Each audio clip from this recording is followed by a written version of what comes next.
चाचा हो पूजा यही होली में एक जनी कहतारी कि चाचा भइले न सेली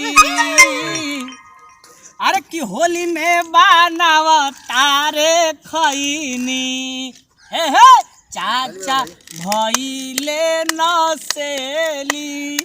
होली में बनाव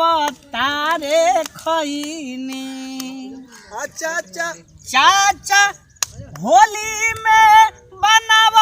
तारे खैनी चाचा होली में बनाव तारे खैनी अरे की चुना हमारा रावताली चाची होली में बनाव तारे एक छोटी सी ब्लॉग थी फ्रेंड्स के लिए कॉमेडी वाला चलिए ठीक है सब अब काम पे लगते हैं। चाचा भी मस्त खैनी बनाते हुए अपना के डाल दम पेज